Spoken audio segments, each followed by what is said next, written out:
Welcome to our podcast, Making Clerkship Click, with your hosts, Tanmay, William, and Nick. If you're a medical student, this is a podcast just for you to get quick and easy primers on high-yield medicine topics that you're likely to come across when you go through your clerkship blocks. So let's dive right in.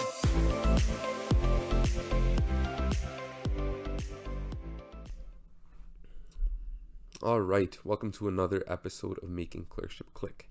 My name's William, one of the hosts of this podcast, and when my co-hosts are thriving on this beautiful long weekend, I had the misfortune of being on call. So now that I'm post-call and have a little bit of time, I'm here to give you a 5-minute primer on how to tackle a problem you'll see all the time: high serum potassium or hyperkalemia. The first question I should probably answer is why you should care about all of this. Well, we care so much about high potassium levels because it can kill, and kill fast, by messing up the normal electrical function of the heart and triggering deadly cardiac arrhythmias. We don't want the patient to code, so when it comes up, pay attention. In general, 3 groups of patients will require fast treatment. The first group will be the people who are symptomatic from hyperkalemia, so with muscular weakness or paralysis, and those with EKG changes. With hyperkalemia on an EKG, you'll first see peaked T waves, and as it progresses, you'll eventually have the loss of P waves, then widening of the QRS complex, then development of sine wave patterns, and eventually ventricular fibrillation and asystole. Second group of patients you worry about is those with the serum potassium higher than 6.5, whether they're symptomatic or not. The third group we worry about is patients with potassium higher than 5.5, but of ongoing tissue breakdown or potassium absorption, like from a crush injury, and importantly, poor kidney function. So while potassium is high, they can't excrete the potassium well. Okay, now that we've reviewed our 3 groups of patients we worry about, let's talk about an approach. It's 4 o'clock in the morning, you're called about a patient with a potassium of 6.8. You're a good clerk, a better clerk than I am, and you remember that stability is key. So you first confirm that vitals are stable and that the patient is asymptomatic. The second thing you do after that is figure out whether this value is real or not. That's weird, Will. You might be thinking, it's a lab value. How can it not be real?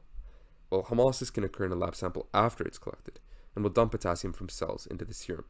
It's more common than you might think and can make serum potassium look higher than it really is.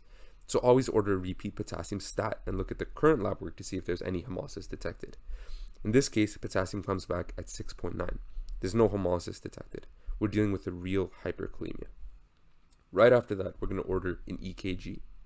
Again, we're looking for peak T waves, loss of P waves, QRS widening, sine wave development, VTAC, VFib.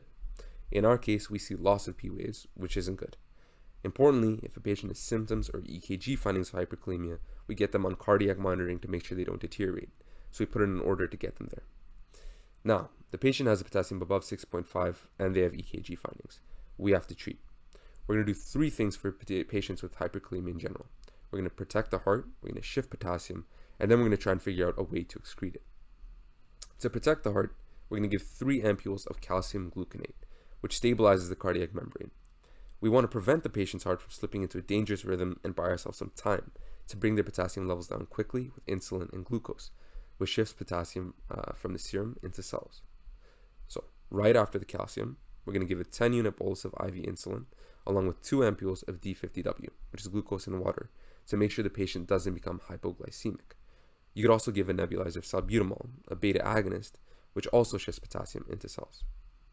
Once you're done with that, repeat potassium stat. In some people with reversible causes of hyperkalemia, like metabolic acidosis or insulin deficiency, shifting is going to be enough to treat hyperkalemia. However, if potassium is still high, or there's tissue breakdown or potassium absorption, it's a problem we probably won't be able to fix with shifting alone, and we'll need to figure out a way to get rid of potassium from the body.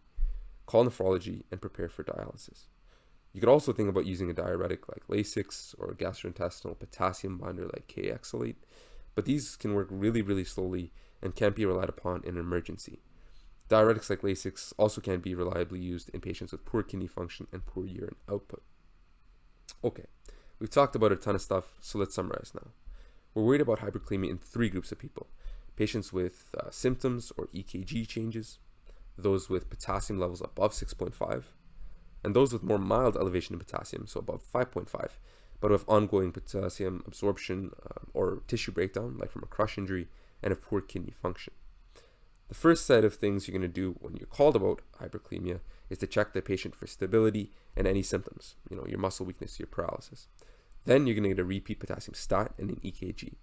If the patient is actually hyperkalemic and they're having symptoms or EKG changes, get them on cardiac monitoring. Next, we're going to protect and shift. Protect the heart with 3 amps of calcium gluconate and shift with 10 units of insulin along with 2 amps of D50W. You can also consider a nebulizer of salbutamol. Right after that, reorder potassium stat. If the patient has a reversible cause, shifting should be good enough to treat. However, if repeat potassium is still high, or we have a non-reversible cause of hyperkalemia, call nephro to consider dialysis. It's unlikely we're going to be able to treat them by shifting potassium alone, and we need to get potassium out fast. Okay, boom. That's hyperkalemia in a nutshell, hopefully under 5 minutes. Hope it was useful, and I'll catch you guys later.